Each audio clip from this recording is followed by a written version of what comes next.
Good afternoon. It's a pleasure to join you for this final session, and it's going to be an interactive session. So if you look at your badges, you'll find some details of godisc.net, and that's where you'll find interactive polling, where you'll be able to interact with the session on a poll throughout.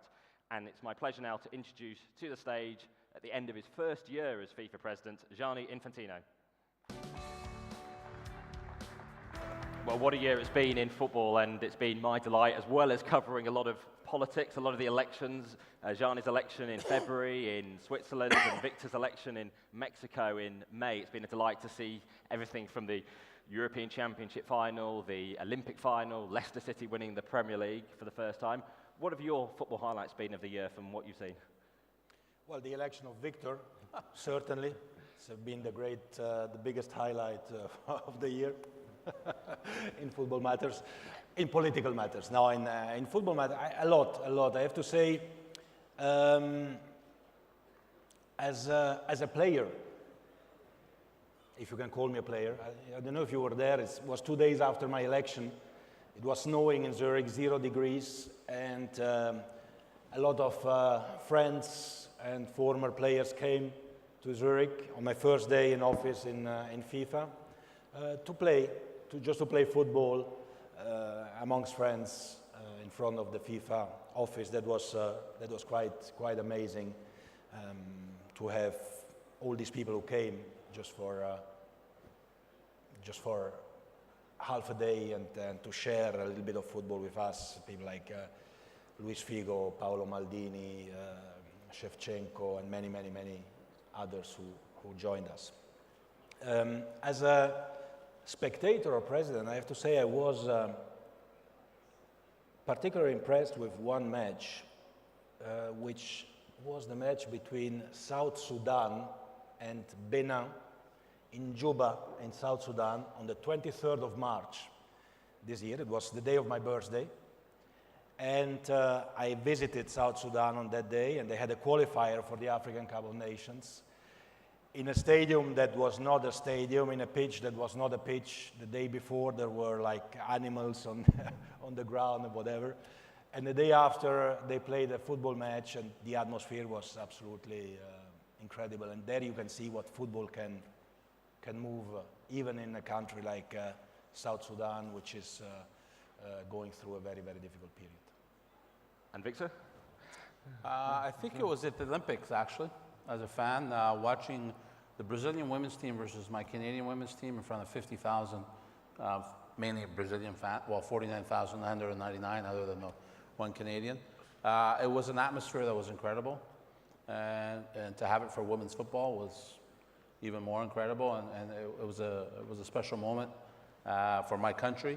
And then, I think the one thing about football, it's difficult to say there's always one moment, because I think week in and week out as a fan, there's always, whether it's a great goal, a great save, or the opposite. I think every week this game gives you something. That is the high side of football. You've entered an institution that has a terrible brand reputation around the world still, despite obviously the work you are doing. Some people think you're crazy to take on the challenge. Just why did you want to take on the challenge of cleaning up FIFA and football? I thought you were speaking about CONCACAF, not about FIFA. 6 of one, half a dozen of the other, I think. Yeah.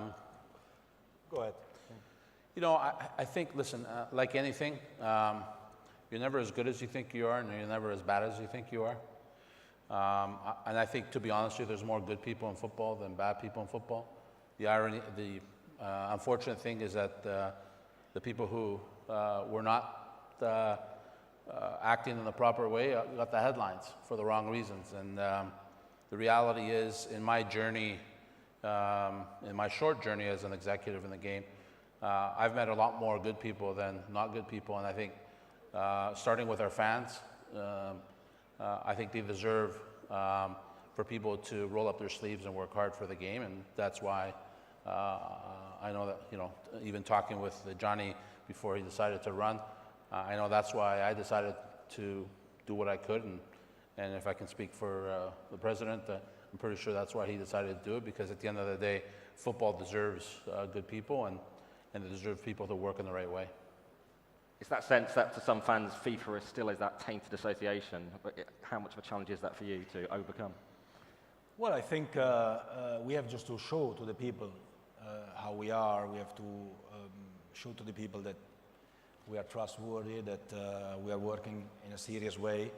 And indeed, as Victor said, I mean, the majority of people are good, even in football, and especially in football. And when all this earthquake happened, then basically when you are having already a position of responsibility somewhere in football, like Victor or myself, you have two choices. You know, either you just sit and wait until it goes, or you try to do something about it. And that's what I did. That's what Victor did. And we were together in the reform committee well before even I decided to be a candidate for the FIFA presidency, because we had the feeling that something needed to be done. And now we have to do it. We had the chance of these reforms having passed, and we have to implement them, and we have to live them every way. It's true that I was asked by one of your colleagues some time ago, what is the main difference between FIFA and UEFA, because I was in UEFA as General Secretary for many years. And I said that actually it's quite amazing, because when on the 25th of February this year, I was still UEFA General Secretary, like for any other human being, the presumption of innocence was valid as well for me.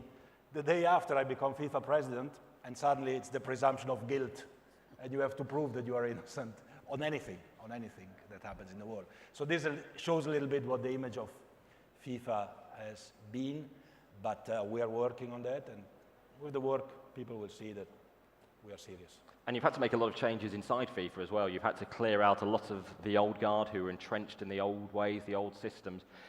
How many obstacles and barriers have you found to actually implementing the reforms you want to, both from within FIFA and around football itself?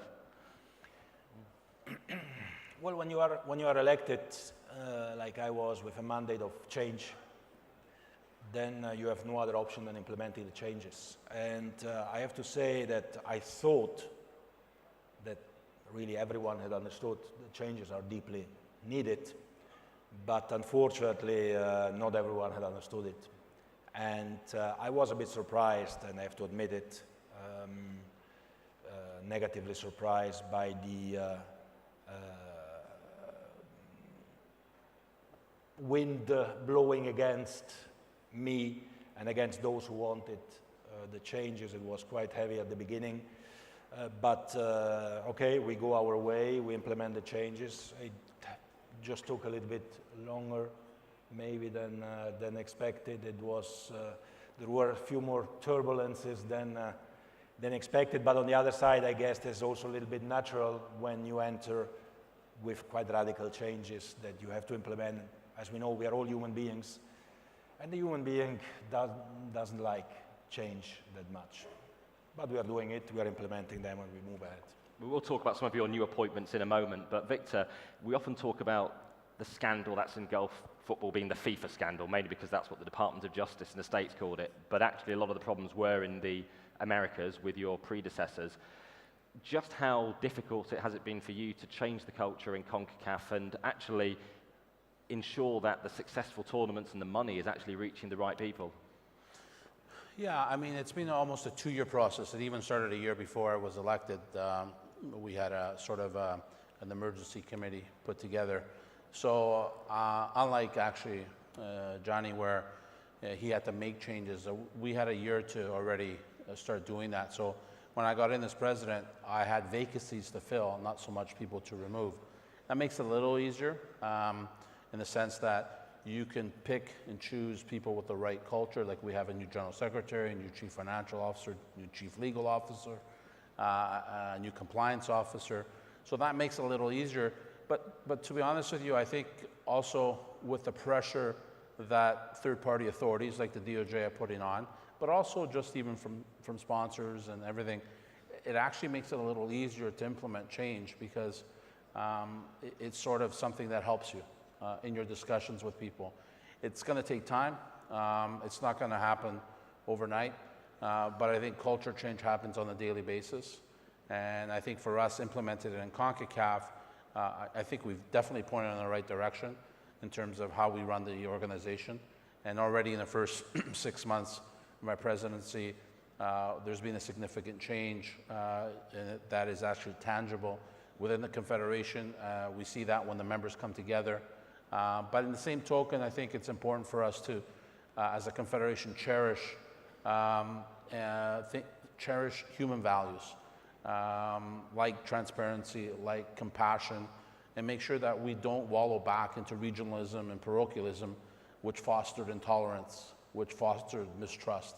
So it's very important as a confederation, and our theme is One CONCACAF, that really means putting the organization and basing it on the principles of basic human values. When we met up in London in October, you were talking about changing the name of CONCACAF. Have you come up with a new name yet? No, we haven't yet. We've engaged a consultancy, and so it's going to be you don't want to do it overnight.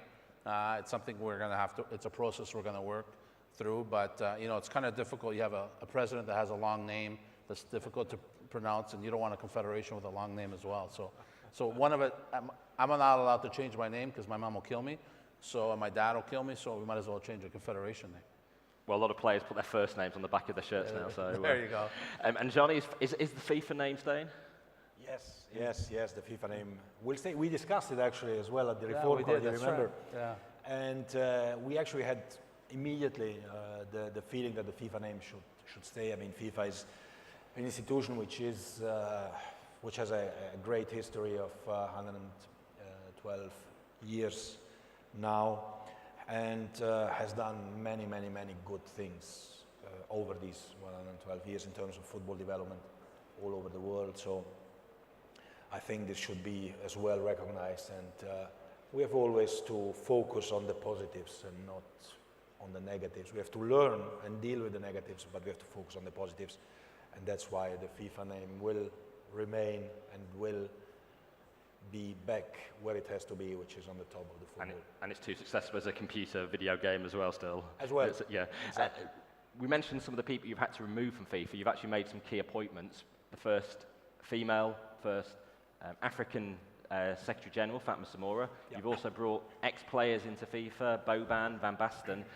Is this a message to try to bring players into FIFA? We don't really hear current players really talking about the issues of the day in FIFA much. Do you want to encourage them to actually get involved with FIFA more with these appointments? Well, definitely I want to encourage players, be it former or current players, to participate in our work, in our life, to voice their views and their opinions, because I mean, they are in the game. They are in the game since they were kids, for their whole life. And actually, what a player, a legend, has done for football to make all of us fall in love with the game and to give us all so much pleasure and enjoyment, this is much more than what we can do in all our lives. So when you see Samuel Eto'o or Diego Maradona around here, or Eric Abidal, Mohamed Salah, these are legends, former legends or current legends, who have contributed so much to the success of the game, and all of us should never, well, he was a legend when he was young. Yeah. We should never forget that. We are not the protagonists. We are not the actors. We have to make sure that the stage is there, that the pitches are there, that the stadiums are there, that we work in a serious way. But the main actors are those who are on the pitch, the coaches, Fernando Santos, European champion. These are the real actors of the game, and we have to make sure that we work for them and for all those who love the game, and that's why it's important they are as well participating by sharing their views and their opinions in what we do. And we did hear from Eto'o back in your 48-team World Cup plan yesterday. Is there any danger, any threat to that not happening? It seems a question of rubber stamping now at your meeting in a couple of weeks. No, well, there are still a lot of discussions that need to take place. What we did is we obviously analyzed the matter very seriously. We have shown the many upsides that there are with the different formats. Financially as well, the 48-team format is the most appealing or successful, simply because the sporting element is prevailing and every match is important. But as I was saying during my speech, the decision should not be financially driven, neither in terms of revenues nor in terms of costs, even though the revenues would be higher than the costs, obviously. But the driver should really be the development of football and boosting football all over the world. 48 teams means 22.7% of the membership of FIFA is less than 1/4 of the members. If we look at the different continental competitions, the European Championship has 24 teams out of 55 members of UEFA, 40%. The CONCACAF has 12 Out of 41. out of 41, or 36 FIFA members. So it's more. Africa has 16 out of 54, 30%. CONMEBOL, 10 out of 10, 100%. Asia will move to 24 teams out of 46 members. So we can see that if we have 22% of our members participating in the biggest event once every 4 years, it's not that much of a burden. We can do it in the same number of days, with the same number of rest days, the same number of matches per player, so we don't increase the burden on the players, on the clubs, on the teams, on the national teams. I see honestly no downsides. I can see only upsides. The question will always be how many national teams from each confederation will participate. So the question of the slots, and this is then a sports political question which will need to be discussed and debated. Because you at CONCACAF, your former employees at UEFA, you're going to want a lot of more places at the World Cup. Yeah, I mean, that's a natural tendency for anybody from a confederation. But I think you have to step back as well and realize that your responsibility is not just for your region, but it's a responsibility for the game. Keeping in mind that obviously everybody's slots will increase.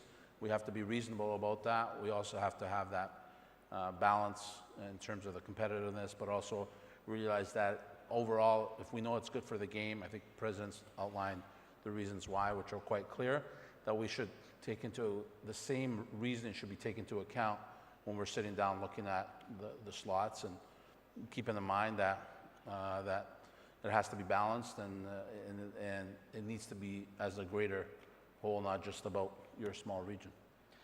And we already hear some, sorry. No, and I mean, Victor was just to mention this, because this is one of the criticisms sometimes, is the quality. We will dilute the quality by increasing the number of teams. Well, I disagree with that, and not because quality is a subjective matter. And obviously, if you increase the number of teams, you have more teams who are potentially lower ranked. But if you look at how the quality improved in the last years, let's look at the last World Cup, where Italy and England were eliminated by Costa Rica.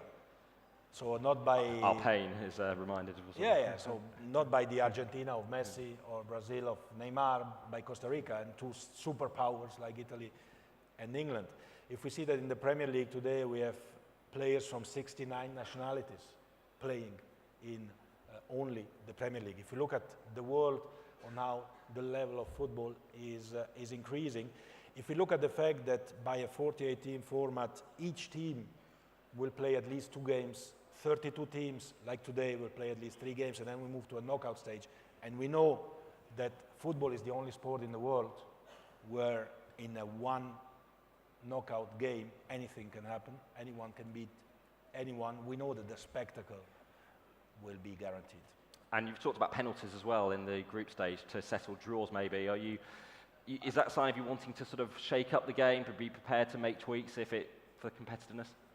No, I actually have not talked about that. I don't know where this came out, but of course there are always discussions about how we can improve the game, number of substitutions, for example, or I mean, one decision actually that we took at the IFA board about the triple punishment, the red card, to basically the goalkeeper if he commits a penalty, where there were discussions for the last 10 years that this was a crazy rule. Well, we changed it this year, 1 week after my election, and nobody spoke about it, which means that the rule has entered into force and everyone is happy with that.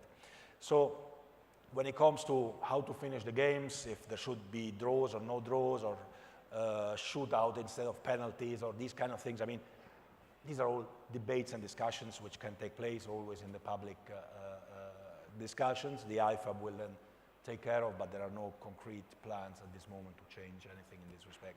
We have rules already now in place to decide what happens if two teams are ranked with the same number of points. Probably the biggest misconception about your 48-team World Cup plan is the fact it will take longer, there'll be more games, but of course there aren't. Exactly. Yet only... It's important to clarify that. Yeah.